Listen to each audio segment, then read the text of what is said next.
Dun dun dun dun dun.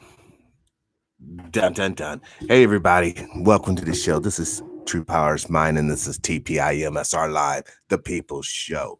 Today's date, January 5th, 2020, the year of our Lord. Today, I want to share something with you that came from a confidential informant. They shared this with me. They knew that with the note that came with they knew that I was busy with everything going on, but they felt that this would be something for me that would be good for me to share with the listener and the viewer. Now, there's a lot of distractions going on to keep everyone thinking about everything but reparations. But this is why I am so thankful. Oh, yes, so thankful to the Most High for such a great audience base. And without further ado, I'm going to share with you Dr. Eddie Claude, a man that in many ways represents what can happen when one becomes economically viable. Through his father working at the post office, he became economically viable. That's why I say, let's end the nonsense now and let's get reparation in the hands of the men and women who needs it. Let's start the show.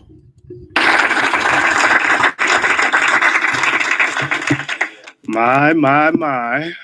It's good to see you all. It's cold. And it's been cold all day. Thank you for, coming out on this brisk day to hear me run my mouth. And I want to say thank you all for joining me on this very cold day to hear him run his mouth, because it's going to be some good running. Dare I say, this should be some cool running. Let's continue. Um, as you can see, I came with this talk. I'm a professor, and as you know, coming out of Morehouse and the Black church tradition, I'm a text preacher. So Now, for those who are aware, now don't let that, I know that some people are like, oh, alarm bells, ding, ding, boule, blah, blah, blah. But brothers and sisters, I ask that you bear with us and just listen to the substance of what he has to say, irregardless of the messenger, what the messenger's about. Just listen to the message. Brother Murray, peace and power. Welcome to the show. Brother David, welcome to the show. Peace and power. brought the text, but I want to work through some things. Is that okay? Thank you. Thank you, Politics and Pros, everyone who's made this happen, who helped make this happen. This is my attempt to break through something. You know, I'm a big fan of Ralph Waldo Emerson. And I always attribute it to Emerson, but there's this wonderful line where Emerson said, God speaks to us through our imaginations. And I always talk to my students like this. I said, God speaks to us through our imaginations. And then I say, if that's true, then what's the devil doing? Speaking to you through your bank account. He's speaking to you through your bank account. When you have no money, guess what? You're out there doing bad things. When you have no money, guess what? You're being victimized by police. When you have no money, guess what? You're not going to get justice. When you have no economic viability, you're a slave to sin, essentially. Let's continue. There's something about this current moment.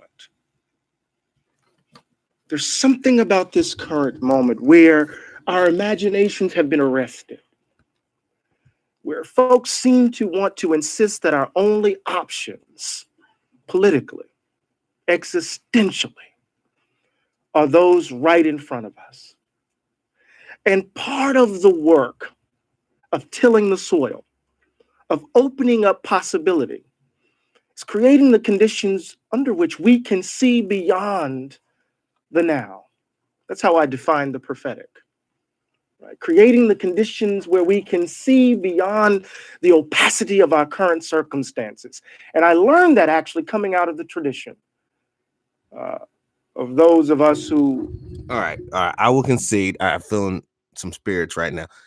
What he's talking about right there were coping mechanisms that he figured out from the bourgeois experience. Blah blah blah. Okay, but that does not subtract, nor does it add to any of the truths that he's about ready to spit. So please bear with me. I will not bring you no bullshit.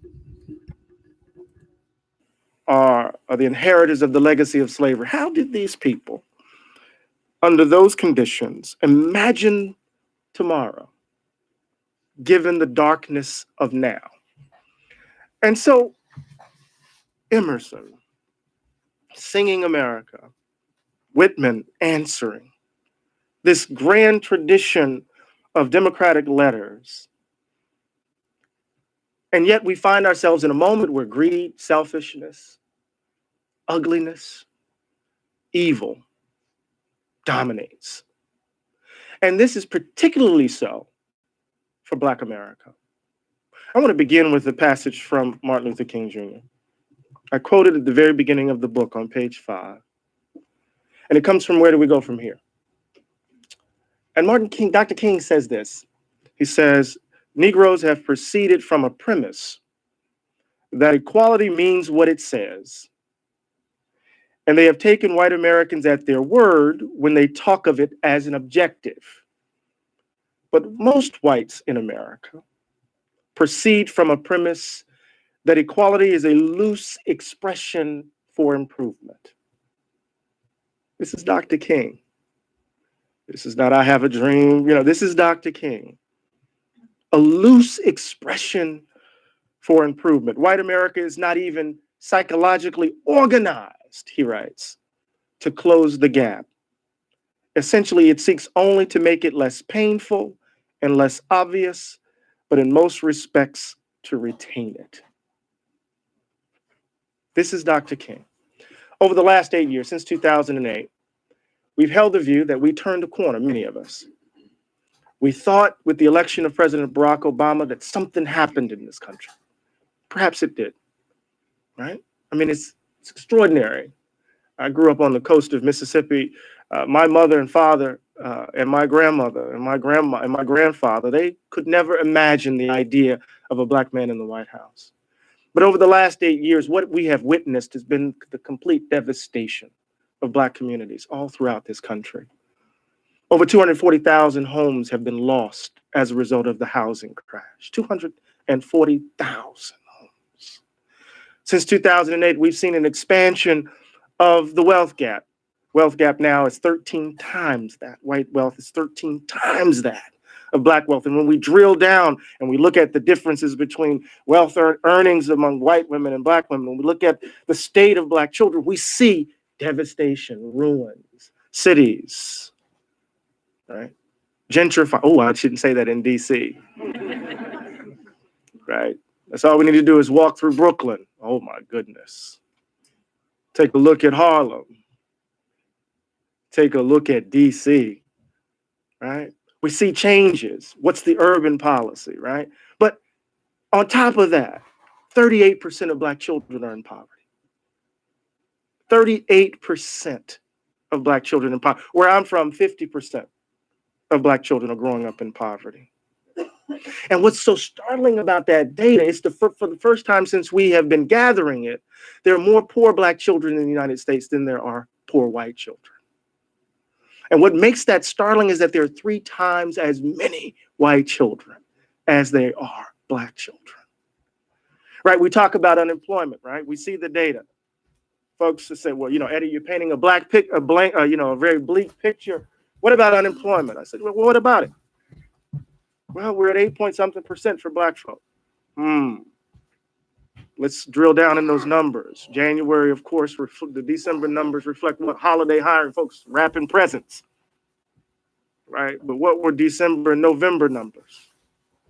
Oh, they were about 9.4. And then when we drill down, we saw 9.8. Now, of course, that's not 16%, it's not 15%, but in some sectors of DC, we know there's unemployment at 40%. right? But even at that number of 9.4 or 9.8, remember at the height of the Great Recession in 2009, what was the figure generally for the nation? About 9.6%. And we were in crisis. So we talk about going from 16 to 9.6, and we think that's improvement, when in fact it's still crisis. Of course, then we have to deal with this reality that day in and day out, parents, Black folk around the country are experiencing the viral, right? This death.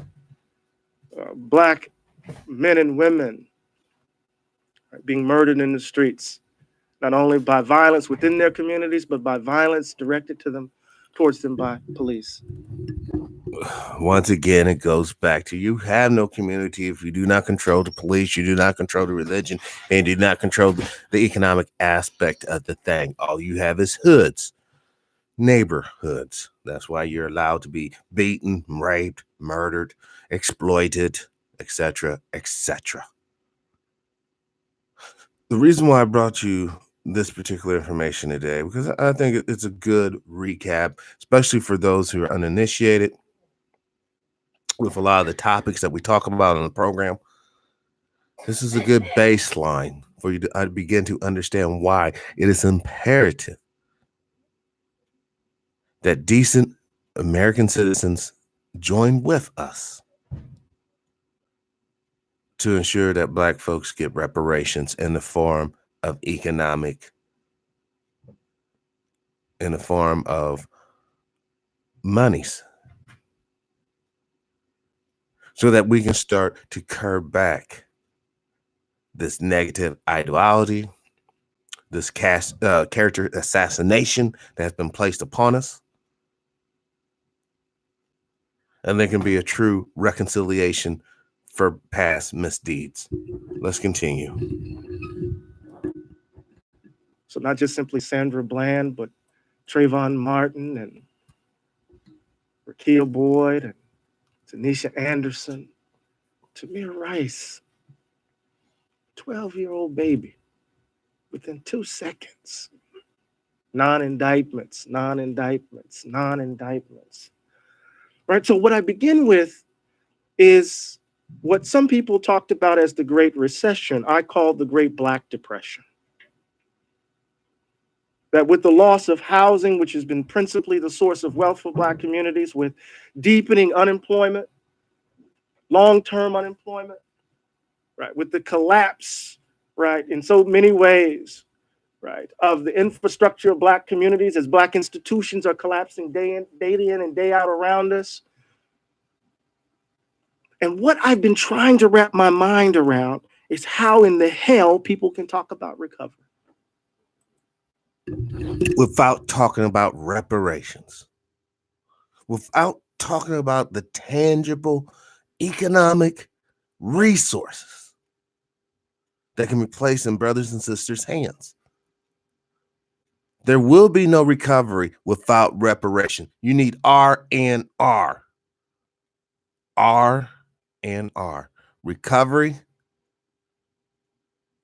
or you can exchange recovery for repair and reparations. Repair and reparations, recovery and reparations.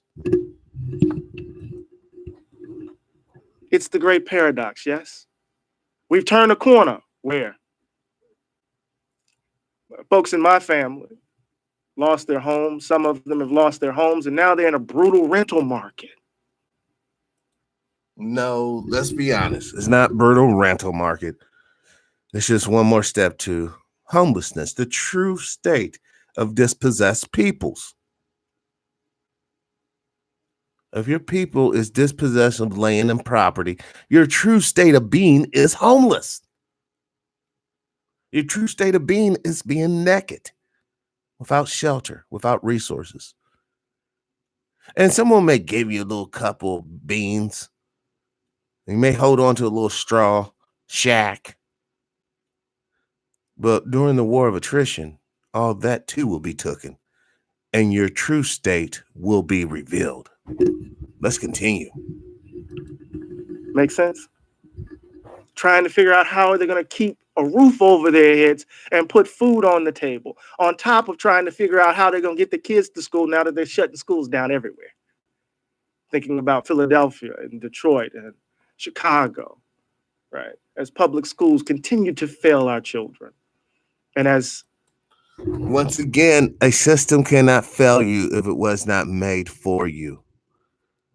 The public school systems in the heavily melanated areas are doing exactly what they were intended to do: railroad and debase the child, keep the children confused, keep them separated from their elders, so there would be no collusion between the old and young to ensure a unified front. That's what it's all about, people.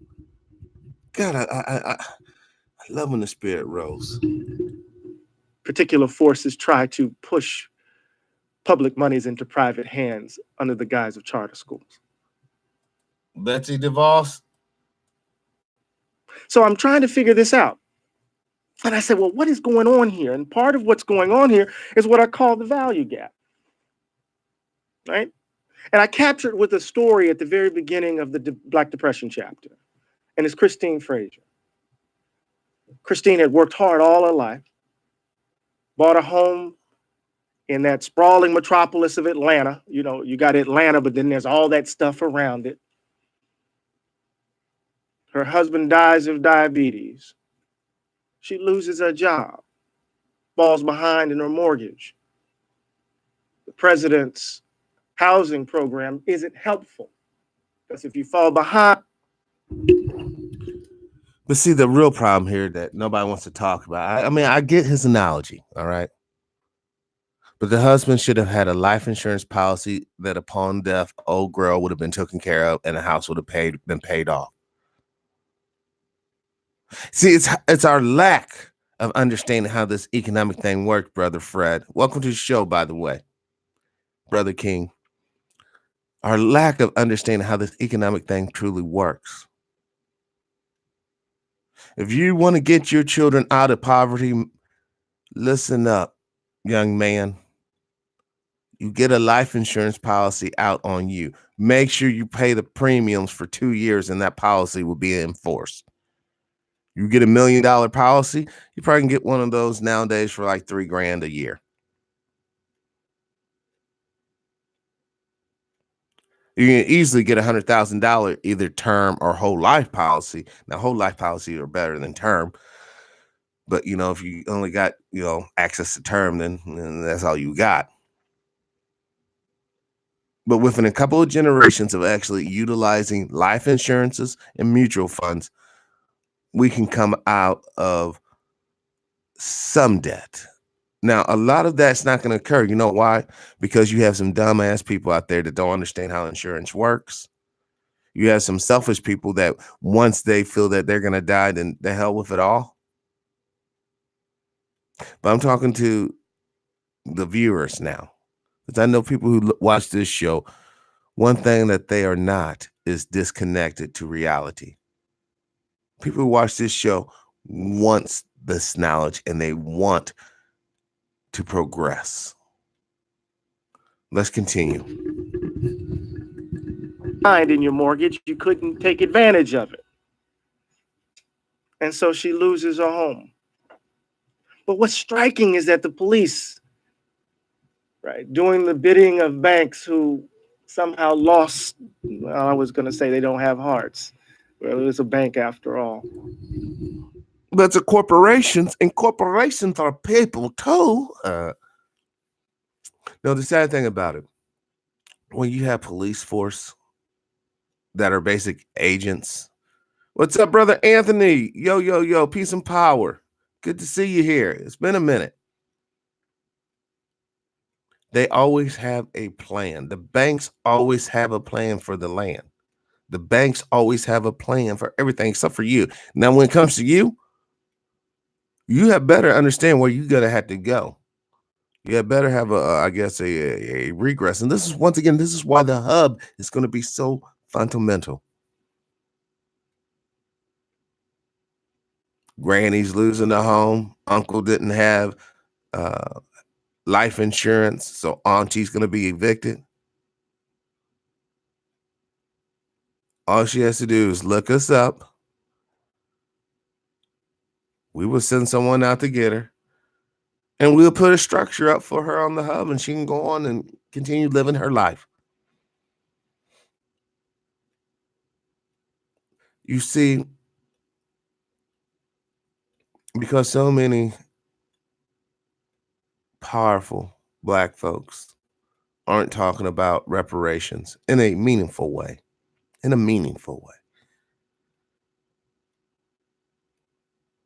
then the chances of us getting that is slim to none. But you know what? The chances of the hub is damn near 100%.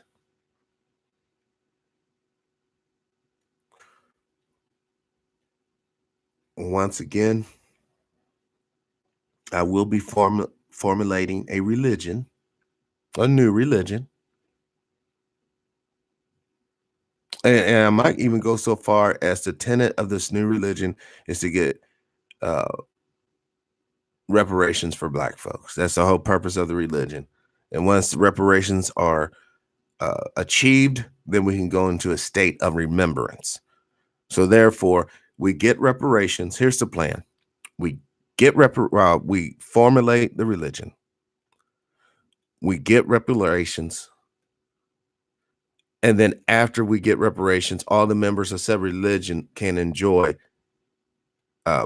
tax-free assets or wealth acquirement. It'll be like acquiring wealth. It's a tool to acquire wealth on an individual level that you can pass down to your children and their children.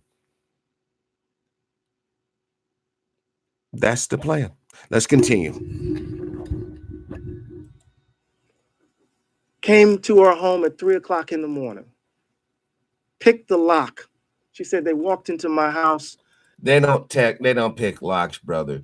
They actually either use the barricade, or else the landlord who actually owns the property will provide them with a key and they'll just roll right in. I'm talking about like just a regular eviction. Now, if this is a home eviction through a bank, then they may pick the lock. But normally, those evictions that I've witnessed, they just bust in. Typically, people are there and they open up the door. So, like I was a drug dealer. And in that home was her mother, her daughter, and her grandson. And they came in, guns out. Every time I tell the story, I get choked up. And they told them to go outside, and they proceeded to unpack the house of everything in it. Memories just taken out one by one. She had played by the rules, worked hard, got her own home. She wasn't 20 or 30 or 40. She was in her 60s when it happened. And she said this to me. She said, what was most striking was that they didn't come with any place for us to go. But they knew we had a dog. The dog was named Sheba. And they had called the animal shelter. They had a place for her dog, but not for her and her family. Well, what is this? This is the value gap. And what is the value gap? The value gap is principally the belief that white people matter more in this country than others. And until we understand that,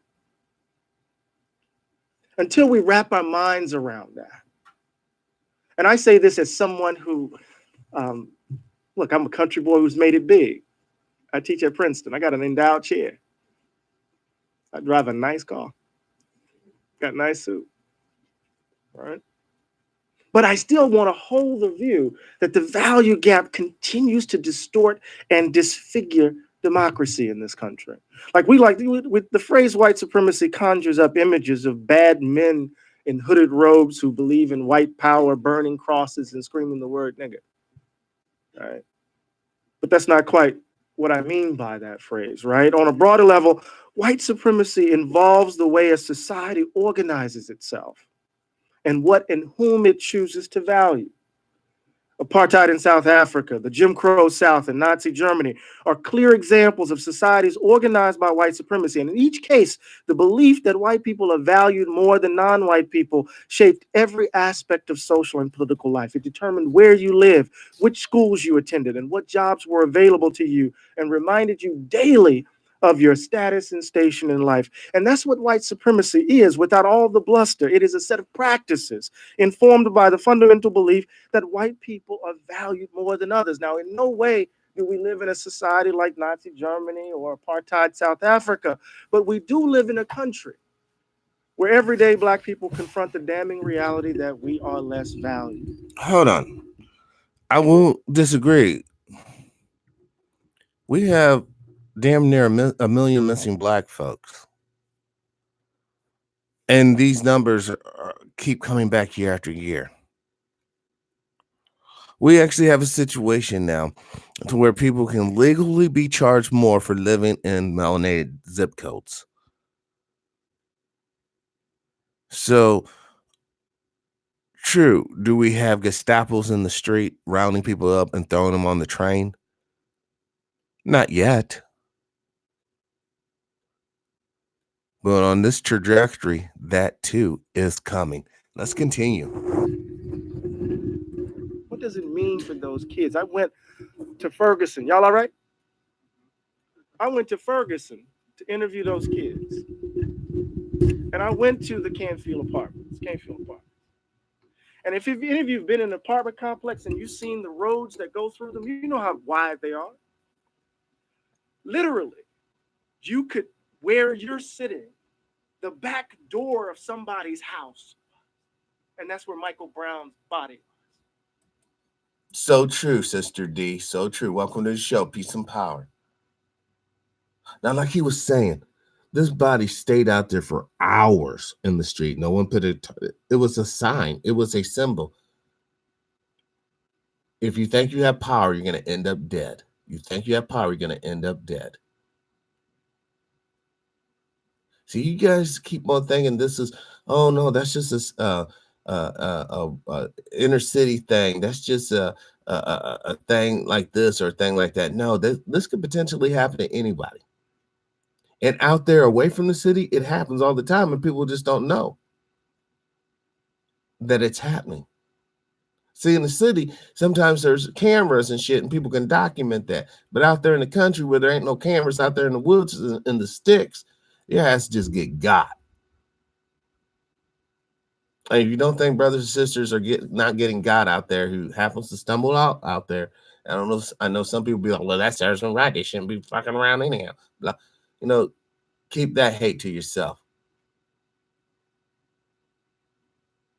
As a human being on planet Earth, you have the right, quite literally, as long as you're not going up into someone's private home, you should be able to travel anywhere you want. Especially you, original man and woman. So that little fear bullshit, get your ass up and get out there and see what it's all about. Let's continue. With bullets in his head.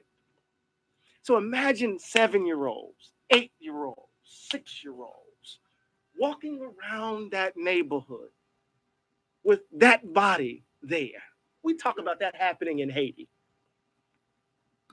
That's a community being terrorized. No matter what you think about what Michael Brown did, what does that mean? What does it say? We know the data is very clear. African Americans suffer chronic double-digit unemployment. We lead the nation in rates of heart disease, cancer, HIV/AIDS. Nearly 1 million of the 2.4 million Americans in prison are Black. When we think about the differences between white and Blacks in high school and college, and graduation rates and mortality rates and access to health care and levels of wealth, in salary differences with comparable education, in childhood poverty rates, we can see that in this country, white people, particularly those with money, matter more than others. And what's more, it has been this way since the day the country was founded. Ouch. So I call it the value gap. And it's in our DNA. And every crucial moment, and this is what democracy in Black is all about, trying to parse this in this current moment. A moment that's defined by the ascendance of the first man to the White House and all of this devastation in our communities. At every crucial moment in our nation's history, when fundamental changes in how we've dealt with race have occurred, the notion of the value gap has reasserted itself and limited the scope of change. Think about it, the powerful ideals of the American Revolution, which challenged the authority of monarchs and insisted on the principles of freedom and equality in the context of democratic institutions, those ideals were reconciled with the institution of racial slavery. At the very moment in which we were articulating freedom, there were slaves in Massachusetts petitioning the legislature in the name of the same principles for freedom. People could talk of freedom and liberty and hold Black slaves. Even the first Immigration and Naturalization Act in 1790 allowed only white persons to attain citizenship. And that racial understanding of citizenship persisted until 1954. Mm. The brutal war to end slavery and the efforts during Reconstruction to imagine a genuine multiracial democracy were tossed aside. Jim Crow took over the South. White supremacy shaped our foreign policy in places like the Philippines and Cuba, and convict leasing emerged as another form of slavery. 13th Amendment. Slavery can still be used as punishment for a crime. So all they had to do, quite literally, brother or sister, turn your ass into a criminal, they turn your ass into a slave. Let that sink in. So when you hear all those fucking jive ass motherfucks singing songs about doing fucking crime, rapping music about doing fucking crime, they're just fucking quite literally piping your ass right to slavery.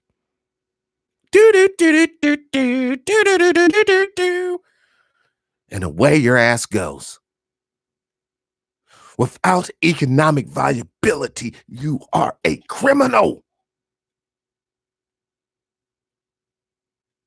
Quite literally, in most of your commerce spots, your malls, your stores, your Main Street, even your Walmarts, most states have it. If you do not have money in your pocket, meaning a credit card, meaning actual cash money, and you're in business zones, you are quite literally loitering. Why are you loitering? Because you have no ability to pay money for any of the merchandise down here in this particular area, this zone.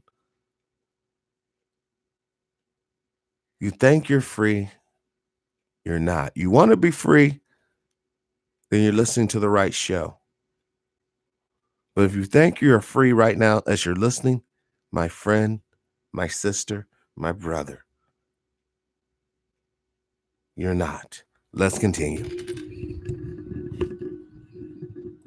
Cries for law and order and of reverse racism echoed throughout the nation as Black folks marched in the streets, organized in their communities, and forced the government to end Jim Crow and to embrace, at least in principle, the idea of full racial equality. At every moment of advance, there's a reassertion of the value gap. And here we are today. The historic election of Barack Obama occasioned the vitriol of the Tea Party. Urgent efforts to change voting laws in ways that threaten Black voters, and the worry that whites are fast becoming a politically incorrect minority.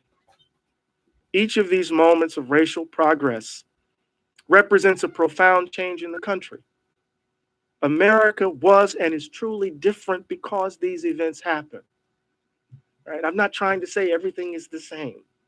Right? We've advanced, we've made progress, but the extent of the change has always been limited by the underlying belief that some people are valued more than others, and that belief being adjusted and adapted to new conditions. Niggas become Negroes. I'm saying the N word. I don't, but it's like, how can I say it? It's like folk trying to redact the N word from Huckleberry Finn. Does that make any sense? It makes no sense. Or trying to say slaves were workers. It makes no sense to me. Blatant racism became demands for states' rights, and whites became one ethnic group among many. Black people, according to these new stories, were now dependent on government handouts and affirmative action, lacking and lacking individual initiative and self-reliance. Mass incarceration became the answer to calls for law and order. With each step forward, equally powerful forces pull the nation back in the direction of the status quo. And this is what I mean. This is what I think people mean when they say things haven't changed. They don't mean that, we're just like it's just like it was in 1960 or 1860. Right? Folks know that's not true. My dad couldn't go to Princeton. Right? Now I'm a professor at Princeton. I mean, I would be silly to say things haven't changed, right? Well, you are silly, but not because of you saying things have not changed. Just because your daddy goes to Princeton or you are a professor at Princeton does not mean that things has truly progressed. They just morphed. You still got the dirty peas down there on the plate, but it's just a little easier now to keep your hands over your eyes talking about there's no peas on my plate. I don't see no dirty peas. And the peas represent hate and racism. The peas represents disenfranchisement and devalue. Sister Kathy, peace and power. Welcome to the show. You see, the problem is when you have a couple of brothers that actually make it, like this brother here, he made it. He's probably part of some Greek alphabet situation. He has a wife, probably has children, probably has a nice house, nice cars, maybe a couple dollars put up for a rainy day. But even he knows at his core, if you listen to his core message, he knows that's not sustainable. A lot of you bourgeois black folks out there realize your lifestyle is not sustainable. At best, maybe 2 or 3 generations. At worst, just your life. And then things go back to the gray, cruel reality.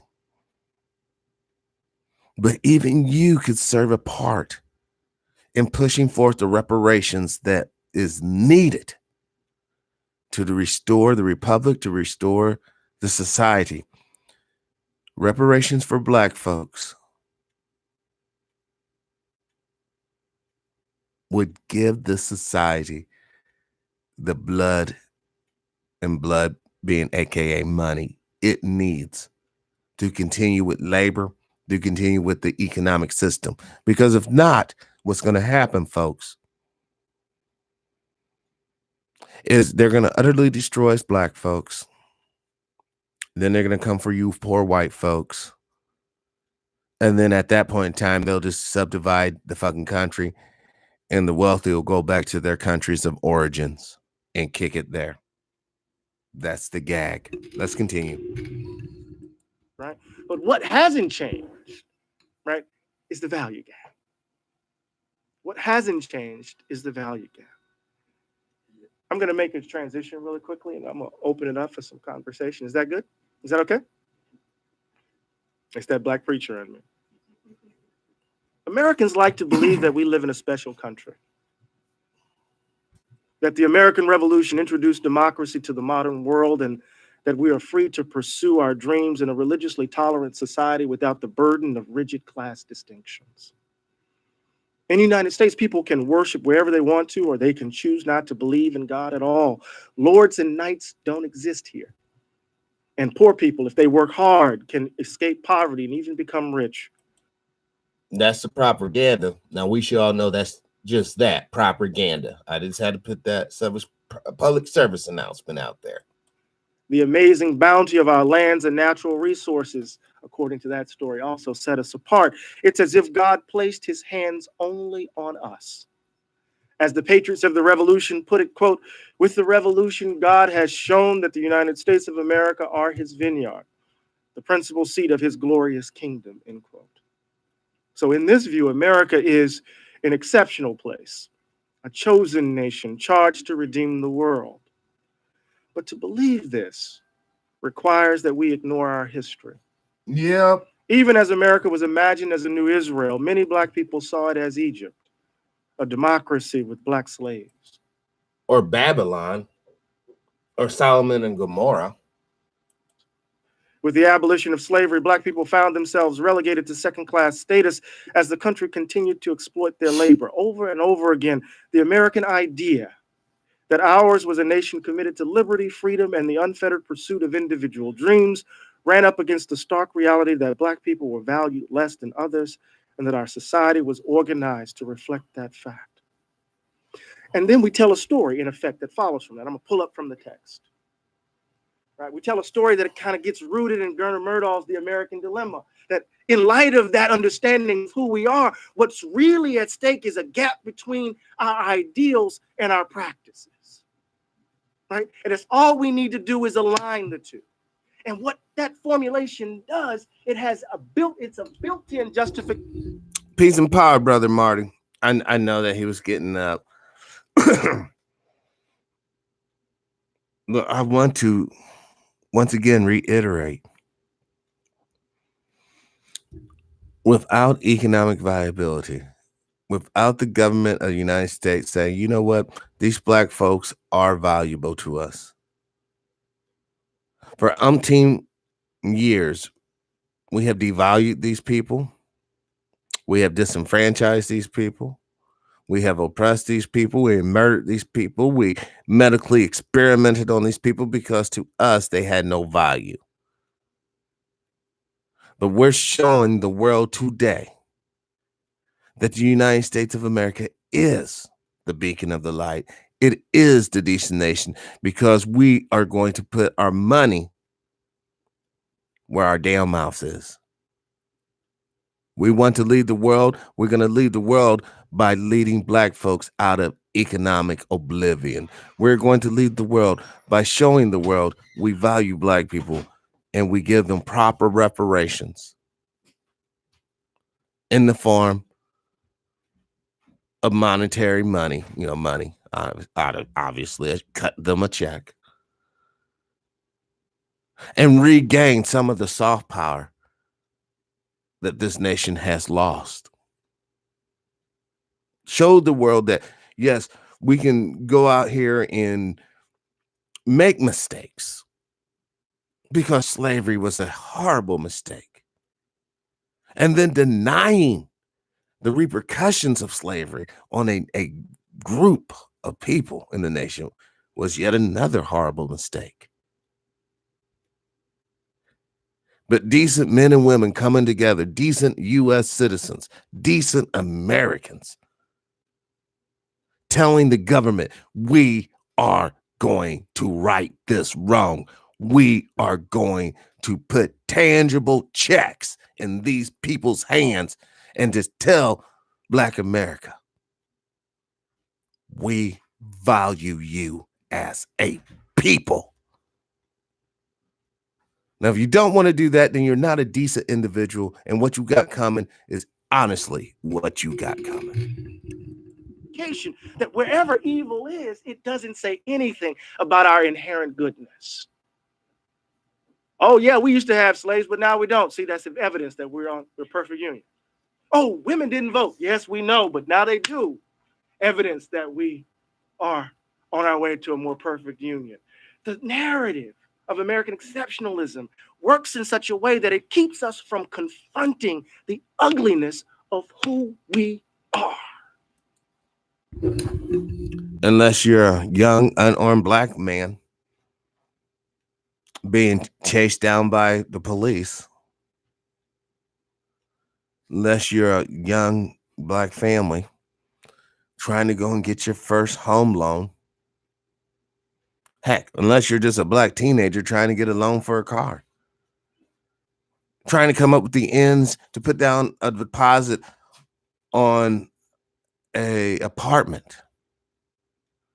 You see, my friends, this is a all-encompassing topic, quite literally from cradle to grave. Until we recognize that without excuse me, without true reconciliation and forgiveness on our side reconciliation on their side, accepting on our side, and giving on their side. In other words, we must be prepared, Sister Kathy, Brother Marty, Sister D, Brother Anthony, Brother Fred, Brother Tyrone, Brother Dave. We have to be prepared to accept the reparation check. And they have to be prepared to give it. That's reconciliation. And that is something you can believe in. Let's continue. Because we like to believe that the ugliness of the value gap is really reducible to ugly people, bad people. And it's usually the South.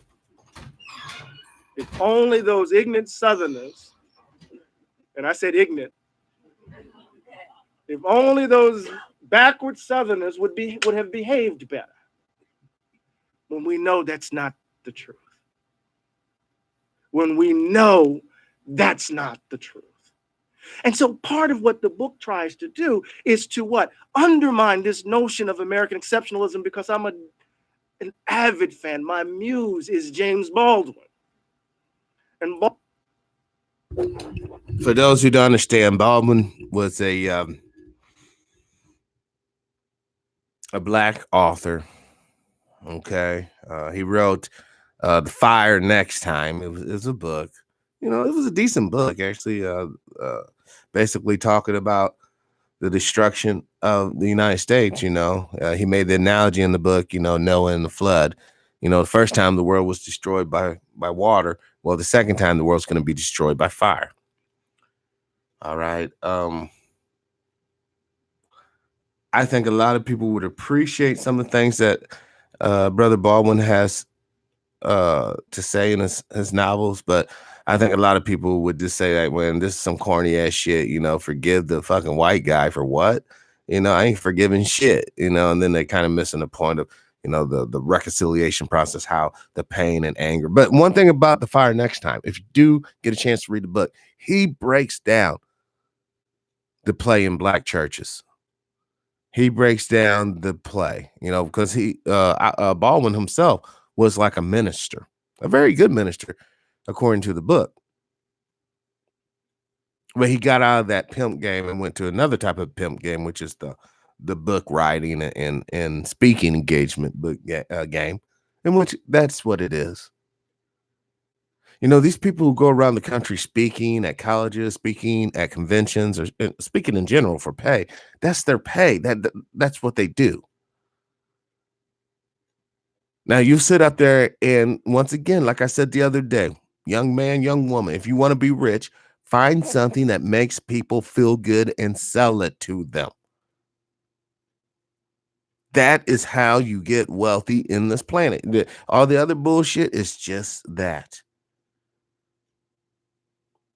Brother Al, peace and power. Welcome to the show. Now, another thing that a lot of people don't, you know, realize about James Baldwin was that he was a homosexual, unrepentant homosexual. That is what it is. I think a lot of brothers and sisters, the reason why he is not really remembered in our community, probably on the level he should be, is indeed that he was a homosexual. And yeah, you know, a lot of times brothers and sisters let you do whatever, but when they disagree with your personal life, then they'll forget you once you die. That's just the way it is, folks. Let's continue. Baldwin says in Fire Next Time that we never believed the myth that America was this shining city on the hill, that we were the most virile, that we treated Mexico honestly, right? We never believed that lie. And so there's something about the particularity of our experiences that gives us insight into the fragility of this democratic project, that allows us to bear witness to a radical democratic vision coming out of our particular suffering. And we need to do that today. When we think, I got to stay at the mic. I want to do my teacher here. Reggie knows about this, right? When we think of democracy as just simply the gap between our ideals and our practices as opposed to something that's constitutive of who we are, which keeps us from reimagining, right, what this place could be. We tend to look for the bad people, the loud racists. I tell the story in the book. I said this on Diane Reem's show, I think. Uh, my dad was the second black man hired at the post office in Pascagoula, Mississippi. And Pascagoula is the place where Trent Lott's from. Pascagoula, And it's the Mississippi. place where, I love to say this, it's the place where William Faulkner honeymooned. Since Faulkner is one of my favorite authors, right? Um, and so we moved, he knew he had precocious kids, so we moved from one side of town to the other. So it's on a hill, Briarwood Circle on a hill, nice two-story home, middle-class existence. That's why I hate the fact that some folks are trying to destroy the post office. He can hate me if he want to, but I ain't concerned. We need to get rid of the post office. Instead, the United States government should make a Facebook type situation where all speech is allowed. You'll get your emails, you'll get your bills through this Facebook type U.S. Postal Service Facebook. You can have your podcast there. It's 100% free. It's guaranteed to be open, and no one can censorship your shit. Just think how that would create commerce. People can get there and sell their products. We can bypass Google. We can bypass AdSense. We can bypass all the censorship. See, people don't want to hear the truth. See, the truth, like the book says, will set your ass free. If you love the United States, then you would love black folks that was victimized by the United States, and you want them to be compensated. You will want them to have reparations. You will want the black man and woman in the United States to get a check in their hand. And you can go on about your business. You don't have to say thank you, because your actions will say, hey, I'm sorry. Hey, I value you. Hey, I know that our people once thought of you as subhuman, but you know what? We think so much of you. Here's your check. And I'm not going to dishonor you by saying where you're going to spend it on, because none of that's my concern. Hopefully, those of you who need mental help can get the mental help now. Those of you that needs physical things, trinkets and baubles, can buy the trinkets and baubles. Those of you who wants to get out of the city and have some fresh air and a couple of dollars in your pocket could do that. Sister D, this country is about money. That's all. Yes, because the money shows you what they love. How many raggedy ass football stadiums have you ever seen, or baseball stadiums where you go to the city, it's all busted, all graffiti on the motherfucker. You can smell piss and shit in the stairwells of the auditorium, not all, but the stadium. How many of those have you ever experienced? Nam one. You know why? Because they love some football, damn it. They love some baseball. They love some soccer. They're going to have those stadiums clean and looking good and ready for business. How many suburbs have you been to? I'm talking about wealthy, affluent suburbs where there's dope needles all over the place. There's street walking darter whores walking up the street. There's little gang banging sons and daughters hanging out in the alleys of Bel Air, Hollywood. You're not going to see no behavior like that because they love those areas. They love their children. They love their so-called community. So then why do we see this over and over and over in the black community? See, this is where the trick comes in. If you say a lie long enough, it becomes the truth. Say it loud enough and long enough becomes the truth. If you keep on abusing a people and telling lies on that people, that becomes the true character of said people. And once you get people in that state, you only got two more steps. Step one, assassinate the people's character. Step two, assassinate the people. And step 3, feel guilty about totally annihilating those people. That's all that leads to. You got 1, 2, 3. Now we're like at 1.5 right now, folks. They did a mighty fine job of assassinating our characters.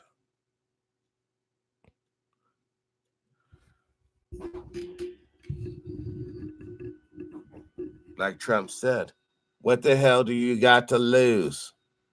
And I'm here to answer. Your life, buddy. Your fucking life. Right? Because I grew up a middle class life because my dad worked at the post office, right? And so as we're moving in, the police officers cruising by, my dad gets his keys and say, yeah, I own it. And so I'm outside playing with my Tonka truck. I'm about 8 years old. And remember those old Tonka trucks? If you hit your hand, it hurt, right? But I'm out there playing with my Tonka truck, putting the dirt in. And all of a sudden I hear, stop playing with that nigger. And it was the first time I'd ever been called that. And in the book I describe, I grab my truck and I look at the kid in his eyes and he looks at me and then I run inside. And now, I like that story. His first interaction with the racial deal wasn't some old racist ass daddy or grandpa. It was the boy. It was the son. How are you guys going to deal with it when you get a young white boy about 18 roll up on you? Nigger, get out your car. Looking you dead in your face and he has a gun pointing at it. Nigger, get out the car. Boy. You won't be able to grab up your shit and run away. Nope, you're going to have to fight right then, right there, or acquiesce, go willingly to the train, hop on the FEMA bound situation, in which I mean by FEMA, a big ass furnace. Because you lack the guts and the honor. Right here in stage 1, be like, no, this is not our character. And 2, we are valued. And 3, we will get our reparations and become economically viable like any other segment of this society. And then, therefore, when it's time to go and spill blood for this nation, we're not just spilling blood for better rent. We're not just spilling blood for maybe I'll stay out of jail. We're not just spilling blood for, well, when I get back home, I'll be one of Mr. Long's best sharecroppers. We'll be fighting for our freedom and our dignity and our liberation as well. Isn't that what it's all about? Now you understand. Hopefully the decent folks who hear this message, they will understand how the racist and hater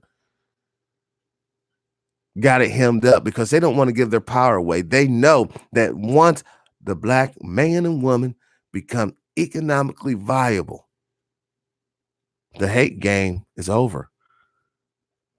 Then he has to hate based upon physical characteristics and comparisons.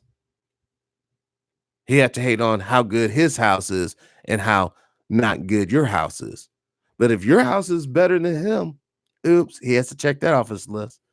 If your gal is finer than his gal, oops, he has to check that off the list. If you're better looking and more fit than he is, oops, he got to check that off the list. And then at the end of that list, he might have to check himself off the planet because it's just too depressing to have this hate. And when you're economically crushing somebody, it can be discrimination. But when everything's equal and they're kicking your ass, they're living better than you, they have better shit, they build better shit, then it becomes from discrimination and it turns into jealousy. You'll be wishing you had everything. You'll be wishing you had the naps. You'll be wishing you had the melanin. You'll be wishing you had the big tools. You'll be wishing you knew how to use the big tools. But as long as you can economically crush that motherfucker, then you don't care about no naps. You don't care about no melanin, and you don't give a by God about no tool because you're crushing them economically, and you know that his people will come crawling to you for just the basics, just the food, the water, the shelter. And that's enough, by God. That's enough. Tell my dad, and my dad is a unique black man, right? Just put it this way: when we kids in the back of the house shot out the back window with a pellet gun, my dad responded with a 12 gauge shotgun and blew off a limb of their oak tree and said, "Shoot back here again." Right? So I tell him this. Now, should he really say that about a postal worker? I mean, his daddy's a postman. I'm not trying to be funny, but his daddy's a postman. And back in the day, we had a situation. You know how you had these mass shooters now? Well, back in the old days, it used to be postal workers. Oh man, they used to go up into the post spot and just shoot up people. You used to have a saying called, I'm going to go postal today. And man, when you really think about it, damn, I guess the first mass shooters that I recall were postmen. They just got fucking fed up with fucking delivering the letters. They'll go up and blow away the postmaster and everybody. But let's continue. And he just looks, and you could see his past engulf, just flooding, just coming down on him. And he runs outside. Now, typically, we tell the story of American racism at that moment. An innocent child is wounded by an adult saying something as mean and as ugly as that.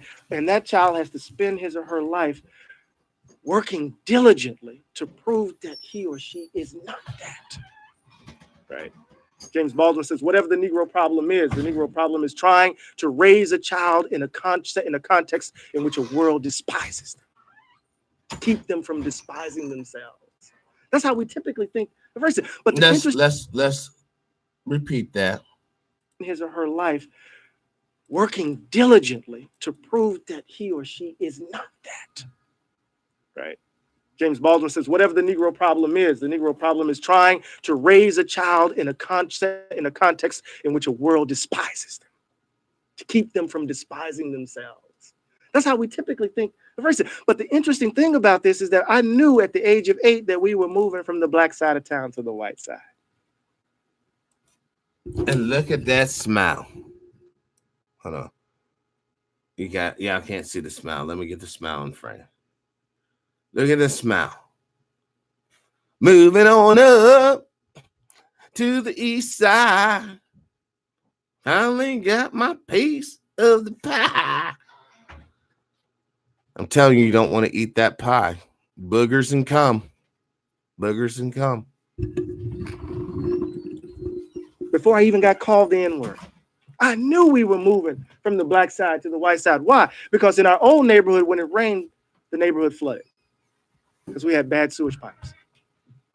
I knew we were moving from one side to the other because our sidewalks weren't paved. I fashioned myself a baseball player even when I was 8. Our baseball diamond, the grass wasn't cut. Right? Yeah, there's your separate but fucking unequal bit. Segregation worked. Bullshit did not work, man. That maybe worked if you were a white cat getting all the good shit. But I have people in my family that told me about segregation and how it really was down in Arkansas. How it really was up in St. Louis, Missouri. It wasn't a good time. The houses weren't as good. The schools weren't as good. Everything about my lived environment told me that somehow I was less valued. But we want to talk about that man who called the child the N-word. But we don't want to talk about the choices that were being made daily by those who are not committed to racism at all. But the choices that were made and are being made that reproduce the lived environment that made the value gap, that gave the value gap life. Racial habits. Right? I don't talk about unconscious bias. That's too hard. It's in your head. I don't know how to get it there. But habits are social. right? So if we change our social arrangements, our political arrangements, right, we can get at those habits that reproduce the value gap. So we got to close the value gap. But in order to close the value gap, we got to speak to our fears. We got to speak to our fears. Right? I done left the text. Hmm? Fears that somehow black folk are just criminals by definition. Fears, right? That black folk are these leeches, right? Who only want a handout. I do an interview from, I talk about these interviews from a sociologist out of Rutgers. She interviewed these guys from New Jersey and Tennessee. And one guy from Jersey says, these black folk, I'm sorry, they're just lazy. They just want folk to give them stuff. They just want a handout. I worked hard. And in the interview, he said, so did you earn? I worked hard for everything I earned. Turns out his father was in the union. And so she's talking about social networks and how social networks reproduce inequality. Another guy says they're just lazy. They don't want anything. Turns out his friend gave him the test with the answers. So how opportunities are naturalized as hard work, individual initiative under one circumstance, and the lack of opportunity is read as what? Failure. Failure, right? How do we get at these fears? That somehow racial equality is a zero-sum game, that if we actually reach for it, you got to lose something to give to people who are undeserving. Not only is white fear doing this kind of work, and I'm playing on de Tocqueville's notion of fear and how it distorts democracy. But what's interesting, and I'm going to try to bring it to a close, what's interesting is that my fear of triggering your fear constrains my political behavior. I don't want to talk about Black suffering because I'm afraid of a backlash. Oh, Obama can't do that because da da da da da. Oh, you can't say that because of da da da da da. And it's just, I mean, every time I hear it, you just kind of, what is being said here? What is being noted here? That something underneath our society is such that we can't speak to the suffering without somehow fearing that we're going to trigger white racism. No, what's that's called is called fucking power. When you can't say, hey man, brother Al, this motherfucker's over here beating my ass every day, brother. He's beating my ass without fear that he'll come over here and beat your ass. That's called power, intimidation. Now I know he plays with words because you kind of look at his crowd and you see why. He's trying to sell feel good to people. I get it. And I'm all about that. You sell feel good, you make money. You don't see, I don't make money by sharing the doom and gloom, y'all. People don't want to pay for doom and gloom. But if I was up here, yeah, I was boss, everything's gonna be okay. You don't have to worry. No. Then fucking motherfuckers be throwing cash at me right and left. But I understand we can get the cash collectively another way, and we don't have to individually fucking sell short. I want Sister D to have cash. I want Sister Kathy to have cash. I want Brother Al to have cash. I want Tate to have cash. I want Brother Bishop to have cash. Not just me, but everybody. And once we're all free, then we can facilitate change that is pertinent. Because ain't nobody trying to go back. Ain't nobody trying to bow down to the king. Once you've been free, we've been getting beat down so fucking much. I'll be damned if I ever bow down to a fucking king or queen. Get the fuck out of my face. Where the fuck was you at when my people were getting fucking hammered?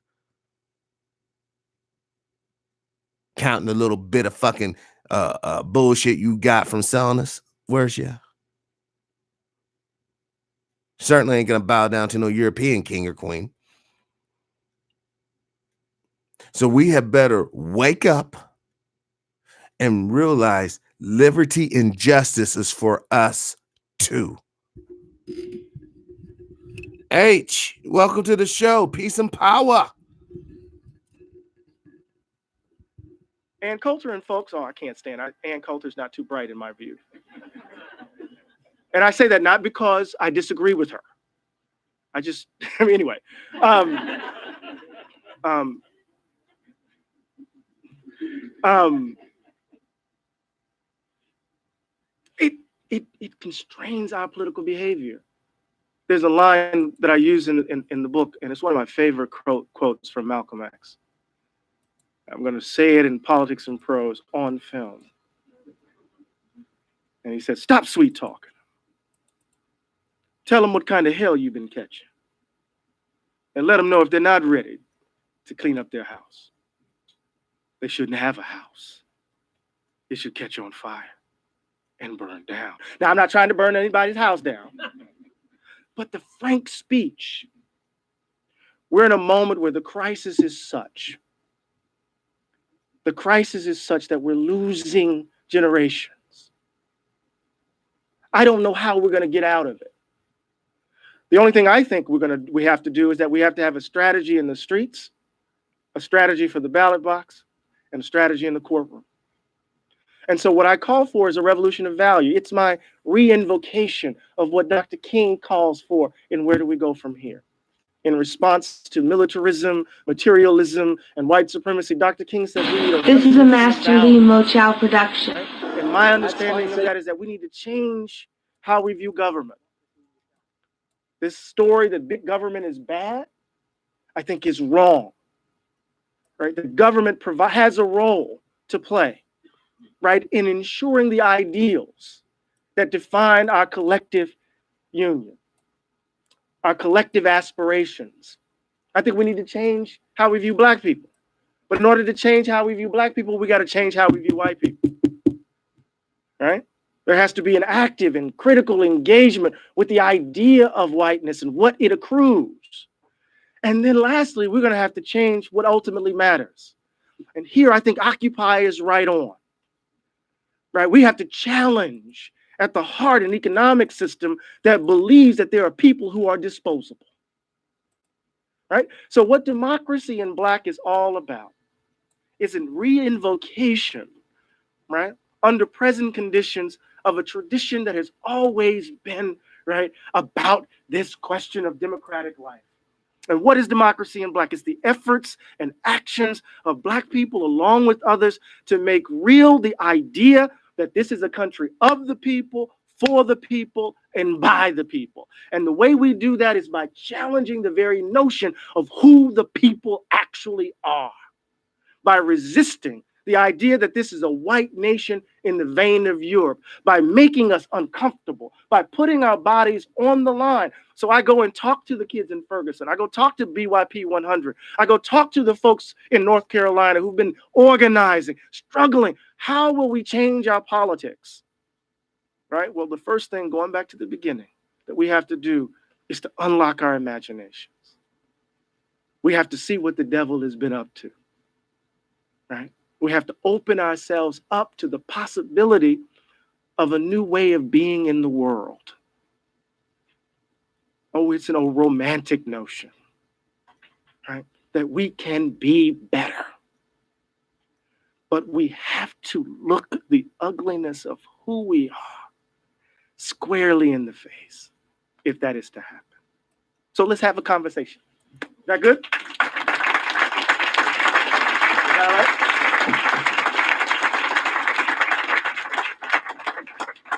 Oh, I know I didn't call. I'm going to get in trouble. Mm-hmm. Yes, sir. I'd like to thank you for your efforts in the book to remind us of this journey that we have. But I think of Jesse Jackson, who said that we African Americans are living with the illusion of inclusion. And then I read the book Two Nations, Black and White, Hostile, Unequal, and Separate by Andrew Hacker. Yeah. So it seems to me that African Americans are in denial about these two nations. And it seems to me, so long as we're in denial, we're going to trip up every time because we're assuming that this thing is okay, but it's not. So it seems to me, don't you think we should be teaching our children this idea of two nations and what it means so that our children will know how to confront these types of actions when they encounter it. And hopefully they won't be as stressful as many of us are now, because we don't realize that this thing is on 24/7 and that the majority is reproducing generations that would continue racism for decades to come. Right. Okay. Well, so what I'm trying to do, and thank you for your question, I don't believe that the idea of, or the reality that there are in fact two nations.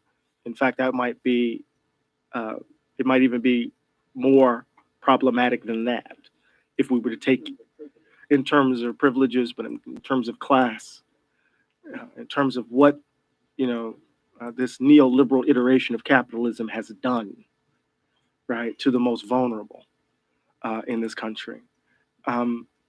So I want to concede the initial move.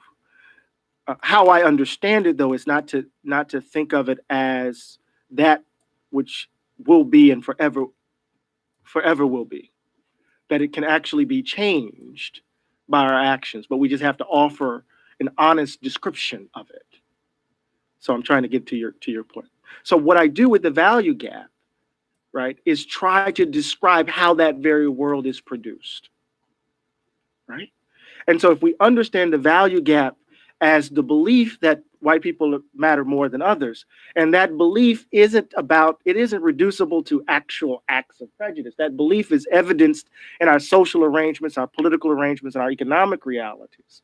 So then we can understand it as it worked, and then we have to figure out how we're going to close it, right? So if we understand how the value gap organizes our social world, right, we can then socialize our children in such a way that they can mobilize efforts to respond to it, right? As opposed to just simply assume that it's oxygen, that they have no agency in relation to it. This is what disturbs me about the Coates book, right? There's a way in which Ta-Nehisi describes white supremacy that you don't know how to muster the resources to respond to it, right? Because it's not, it doesn't just seem to be a practice. It functions almost like an ontological fact. It's like air, right? And I don't want that, right? I don't want that, because so when Ta-Nehisi confronts his son, right, after the non-indictment of Darren Wilson, right, he just tries to give him the resources. Well, you just got to struggle and keep questioning. My son's at Brown, right? I'm a Morehouse man, and he just wouldn't look at Morehouse. He's at Brown. On the day I got a phone call, I tell this story in the book, and I'm going to be much quicker with the answers. I got that look. You said that glare. I got to tell this story though. On the day that on the day I was elected the president of the American Academy of Religion, the largest body of scholars of religion in the world, I received a call from my son. So he was doing an assignment for his urban studies class in a rich park, in a rich neighborhood, white neighborhood in Providence. Police cruiser drives by, looks at him, hits a U-turn, pulls up on the side of the road, on the side of the sidewalk, clicks the lights, gets out, hits him in the face with the flashlight, hits him in the feet, looks at the bushes, and my son says, "Officer, can I help you?" The officer says, "Who are you and why are you here?" That's all he said. "Who are you and why are you here?" This is what he's telling me on the phone. And he says, "I'm a Brown student and I'm doing an assignment." And the officer said, "Well, the park closes at 9:00. And my son says, well, it's on, "Yes, sir, I know, it's only 7:30. And as he says that, the officer's partner comes around the cruiser with his hand on his weapon. And they both lean into him and say, "The park closes at 9:00. So my son puts his hands up, taps his girlfriend and says, "Officer, we don't want any trouble." And he leaves. That's my only child. Now, in that moment, if white supremacy is oxygen, if it's like air, what do I do? So I said, no, I'm angry because I could have lost my baby. It's my own child.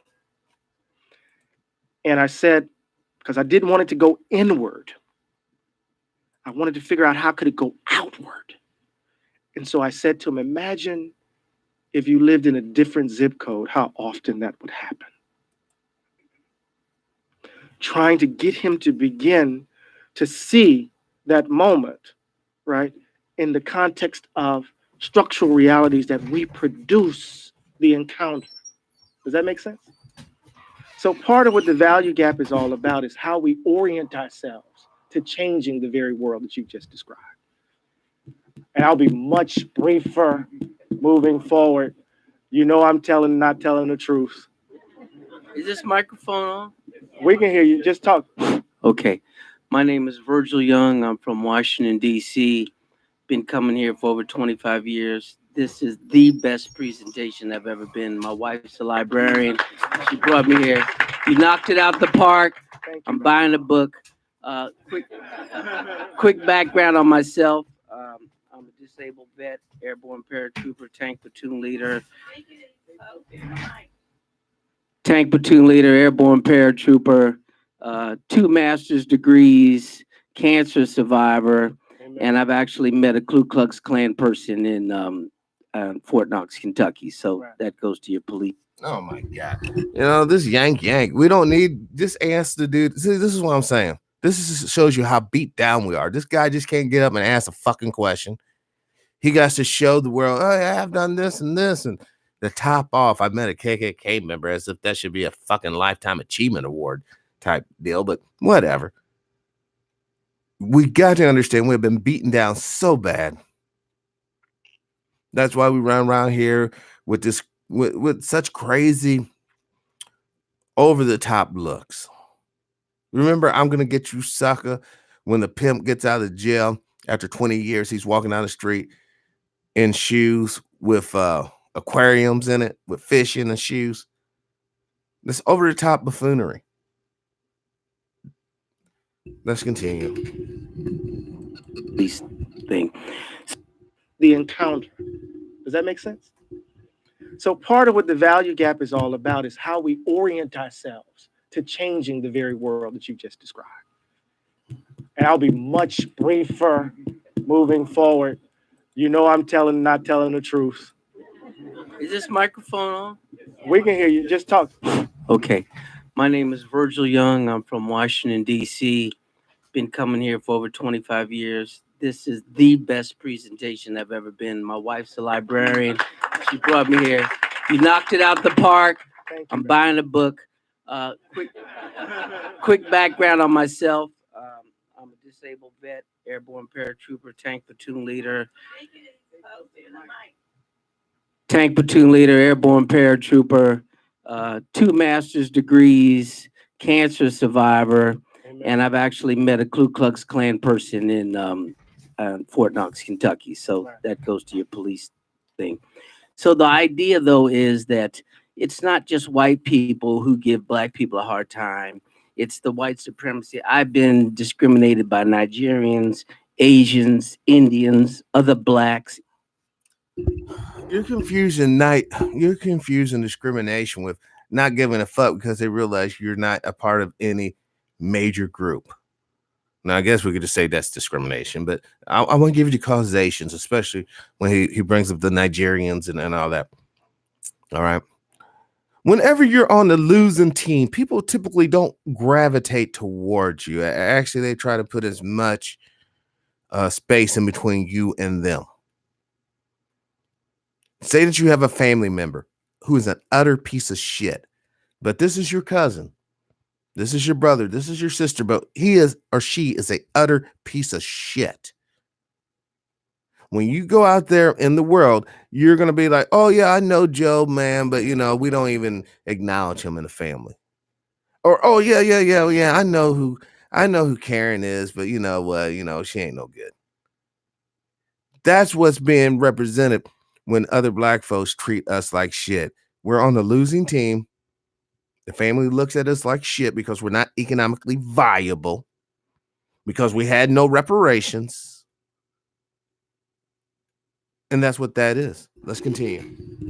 it's that's the part of the value gap, is the permeation of the white supremacy and how other groups perceive, particularly African American males. And how African Americans perceive African African, Americans. yeah, African Americans, exactly. So, the way we can solve that is focus on behavior, create brand new organizations that focus on behavior. Yeah, that's what we need. Fucking create fucking organizations. Another fucking flappity fuck flap organization. That's exactly what the fuck we need. We don't need another fucking organization. We need fucking checks, and we need them cut yesterday. We need economically viability so we can find a. Why do we have to always be in some sort of fucking group, but everybody else can live their individual lives and do what the fuck they got to do? They trying to mold us to get into this mode. Oh no, we need leaders. If I had another leader that could just lead, fuck a leader. And if you try to be this guy leaders, you're gonna be sadly fucking disappointed because I ain't following your shit. I can make up my own bullshit and do just fine. I mean, psychologically speaking now. Once again, physically speaking. And this is where we should come onto one accord. And it should be on the reparation accord. But see, you'll find people who don't want reparations are people who want to be your fucking leader. Fuck a leader. Lead yourself to reparations and get your check, baby. Let's continue. Not categories of people. Like, for example, the mayor of New York, Blasio. De Blasio. Yeah. Right. Okay, here's a gentleman who obviously doesn't care about color. He's focused on behavior. So regardless of what color you are, what are you functional? Are you exhibiting functional behavior or? Oh my God, this for so Mr. Airborne cancer survivor, KKK kicker, whatever, hanging out with motherfucker. Any mayor that says that stop and frisk is a good idea is not your buddy. He's not stopping and frisking his boy, his girl. It's only gonna be yours. We all know that New York City has some fucked up policies with a tradition of hate and oppression towards black folks.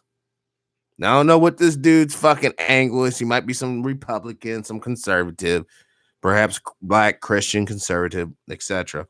And he's more concerned about brothers and sisters wearing their pants short than anything. I mean, that could be his beat. I just hate to see brothers and sisters wearing their pants sagging. I could give two fucks less, man. Fuck.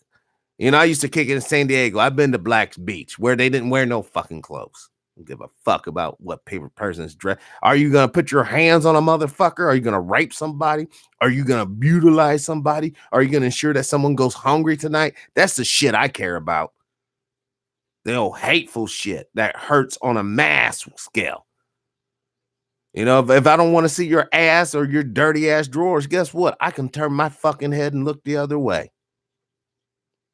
Or if I'm in my house, I can just close my fucking curtains and open up my skylight. I doubt whether you'd be sagging on my fucking roof. Let's fucking continue. Shit. Dysfunctional behavior. Okay, Donald Trump is very rich, but he's exhibiting dysfunctional behavior. You can have a homeless person who helps another homeless person, right, and that person can exhibit functional behavior. So you can have a whole continuum of people in different stations of life. Sister CJ, peace and power. Welcome to the show. And that is the whole point. Be your own fucking leader. So then you can be a worthy ally. Two leaders hook up, then you have a real alliance. One leader and a bunch of sycophants hook up, you just got a clown show. They can either exhibit functional behavior or dysfunctional. We need a society that reinforces functional behavior, whether you're rich or poor. Get those people together. And we need to, last thing, we need to create organizations that deliver new products like good managers that aren't evil, that don't give. Everybody in here has worked for an asshole. Okay. So boy, wouldn't it be nice to have a manager that was a nice person that cared about you, professional development, get a pool of great managers and then say, hey, look what we have here. So we need to build new organizations based on functional behavior. Thank you so much. I think there's an emphasis on decency. Right? If we can just have some decent, good human beings. I don't want to say Americans are evil, right? But I do want to ask the question: given all the suffering and the willful blindness that we exhibit in relation to that suffering, are we fast becoming a nation of monsters? But I do want to say it's not just simply individual behavior, as you rightly note. It's also structures, right? It's also structures. But that's a longer conversation. Yes. Professor, thank you so very much for your presentation. Thank you. I know it's in the water in Flint, but what was in the water in Pascagoula? I think that what you said is very marvelous, but I have a problem with what you're saying. Sure. And it seems to me that if we really look at things carefully, white America is in great denial and practices deceit. How do people who practice deceit confront themselves in the way that you're talking about when fear is so prevalent? Yeah. That's what I hear in the Donald Trump people. Those are fear people. Yeah. They're people who a lot of these old heads jumping up saying they're concerned. Y'all better understand, man. You're so busy tearing down your youth. All right. You always hear older black men, sometimes women, run around here tearing down young black men and young men in general. All right. How often do you hear white folks say, I wish those young people stop being so fucking racist? I wish them start showing people fucking dignity and respect. You see, if you don't listen to the young people and hear what the fuck they got to tell you, you're so busy dismissing them because you heard something on somebody's fucking old ass, tired ass fucking show. You're missing the point. See this chick right here with her eyes all weird looking at dude talking here? She has her son, her grandson, and they got fucking leaps and economic bounds before old boy's sons and grandson. You think she's gonna share that fucking wealth with dude? No. That's why dude needs to go to the government, circumvent this chick, and let her keep her wealth.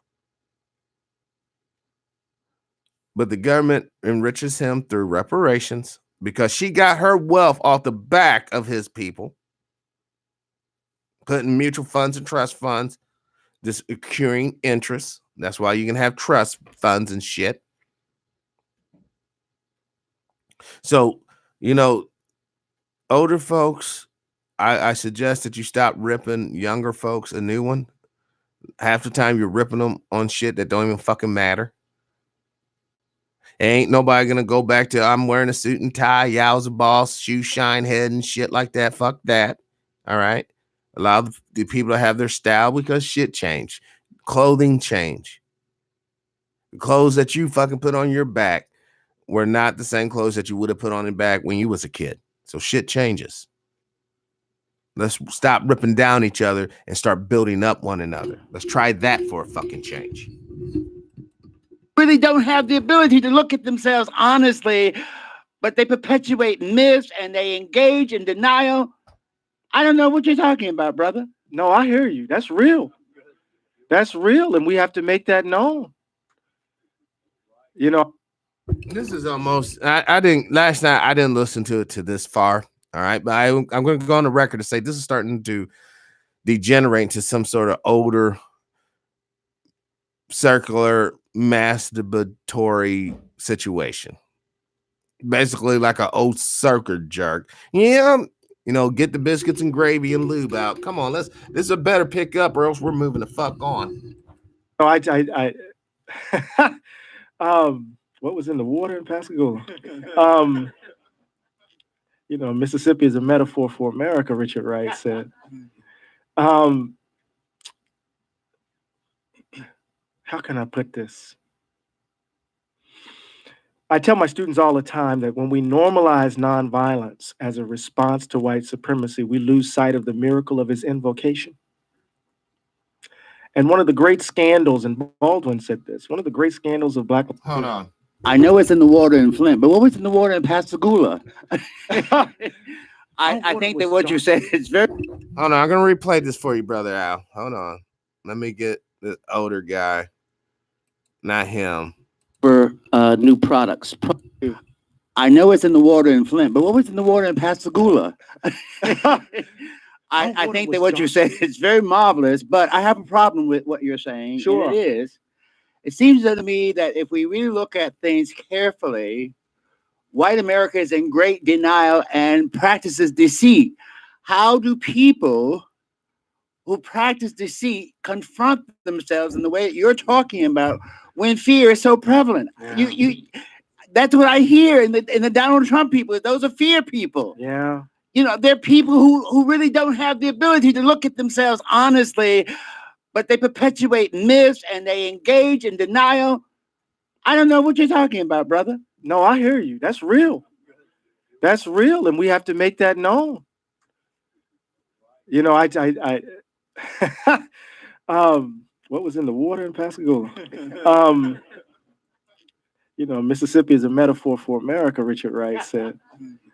Um, how can I put this? I tell my students all the time that when we normalize nonviolence as a response to white supremacy, we lose sight of the miracle of its invocation. And one of the great scandals, and Baldwin said this, one of the great scandals of Black life is something that we often fail to admit, and that is that for the most part, a lot of Black folk don't like white people. And we have a reason not to. We're very skeptical. As Baldwin say, why should I risk my life that you're going to be human today? And so I'm trying to give an account of that, of the what you voiced. But when I was on the Diane Rehm show, just a couple of days ago, there's a brother who called in from South Alabama. And I figured he was probably from Grand Bay or Mobile, because I grew up on that I-10 corridor. And he said that he was part of forced busing and that he encountered, he's a white Southerner, and that he encountered a side of town that he didn't know even existed. And what he began to what he gave voice to in light of that experience gave me hope. Baldwin says at the end of Fire Next Time, it is the relatively few of us, the relatively few conscious Blacks and whites who must, like lovers, work hard to achieve our country. He's not saying it has to be all of us, right? It could be us in this room. Us in this room, and we can do the work. But to me, I have to have that faith. Otherwise, I'm going to drink too much Jameson. I got to have that faith. It is my undying and unflinching faith in our capacity to be better. I'm sorry, but I thought he was a Christian, so why would he turn to the Bible? Or why would he turn to the bottle and not the Bible for solace? Another story. What the man's talking about here, Yao, is true. And this is where I agree. If we have decent white folks and decent Black folks working together for reparations for Black folks, that would be a tremendous message shouted to the world aloud that says the United States of America not only cares about the gay community, not only cares about the transgender community, not only cares about the bisexual community, but it sincerely and truly cares about the Black community. And we are going to give Black folks the economic tools they need to meet their ambitions and their goals and their drive, because we know that the land that we are on is tied to them and they to the land. By building up the people, you build up the land and you make a stronger society. You make a country you can believe in. And on that day,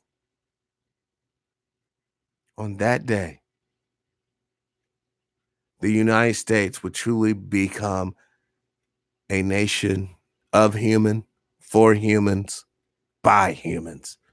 And it will be a beautiful beautiful day. Let's continue, and then we'll be wrapping this up shortly. I don't know where we're at on time. Holy shit! I didn't know I went this far. Hold on. Better. That gives me hope. But I'm not naive. I get a line from Du Bois's Souls of Black Folk in Of the Passing of the Firstborn. It is a hope not hopeless, but unhopeful.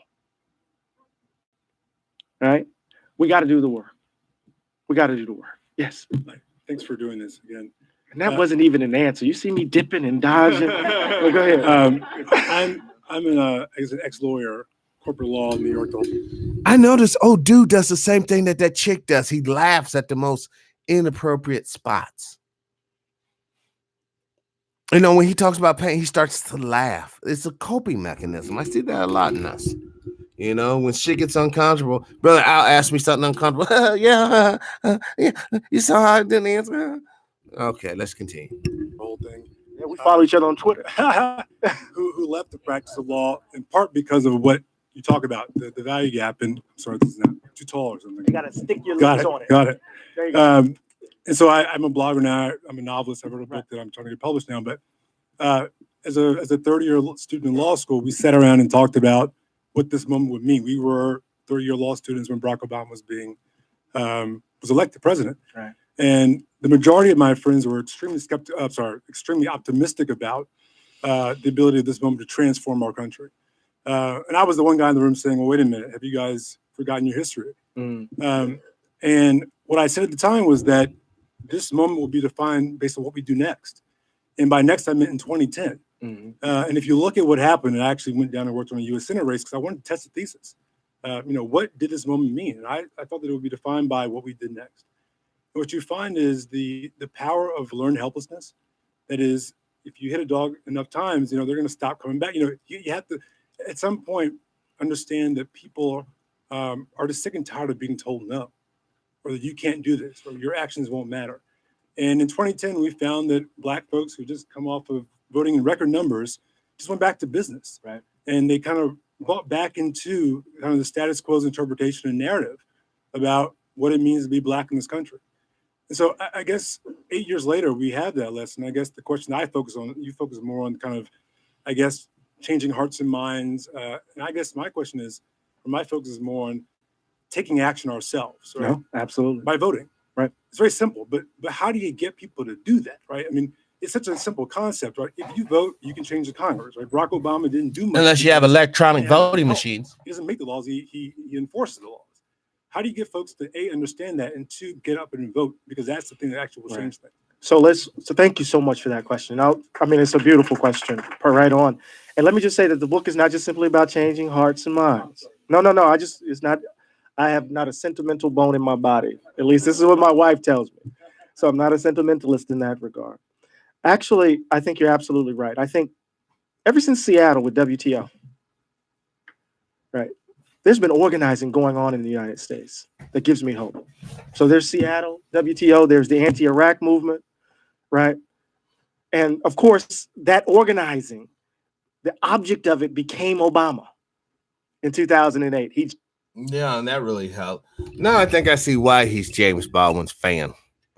I think we could be dealing with a LGTB fan here. And that's, whatever, man. If he's cool with them, he's cool with them, whatever. I want to be cool with everybody as well. The anti-Iraq thing. Like they're talking about organization. That's really helped the situation. All these different fucking groups that, they're basically like union people at this point. They'll get all the money from us, but then they'll go and hang out with the president of the fucking corporation and have drinks and talk bullshit about the workers. That's what fucking these people do nowadays. Let's continue. Jumped in it, right? And all of that organizing that was preceding him, he became the object of it. So when he got elected, folk didn't know what to do. They got demobilized. And then all of a sudden we get Occupy, right? That energy shows up again. And then Occupy, Zuccotti Park, right? And then Black Lives Matter. right? So there's organizing going on the ground in very interesting ways, and politicians have been trying to navigate it, figure it out, at least on the left, right? Obama, I don't want to say he deployed that energy in particular sorts of ways that is now that energy has figured out his limitations. I'm being very trying to walk around some things, right? And so now what we see is organizing at the local and state level that's going to really have a fundamental impact, right?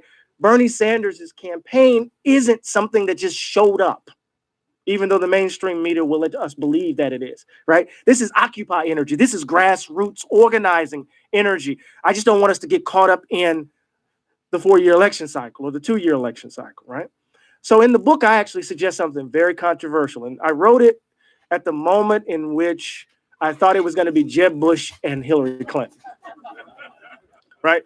But I want to speak to your, because I'm saying we need a strategy for the streets, a strategy for the courtroom, and a strategy for the ballot box. We have to change our orientation to the vote, right? Voting is not just simply an act of piety. People died for it, so you got to go, right?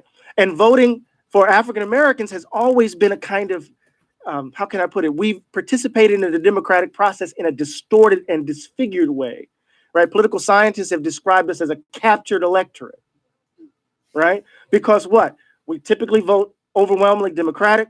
The Democratic Party specifically focuses on turning us out, getting us to the polls, right? And then they have no obligation to deliver policy. None. Vote for this guy, and then they get in, and we don't see anything. We get, oh no, I'm the president of all Black Americans. I'm the president of all Americans. We voted. We didn't ask you that. He was really president for gay Americans. See, the whole thing about voting, and once again, you refer to the couple shows back that I did, there's a thing called packing and cracking. They redraw the political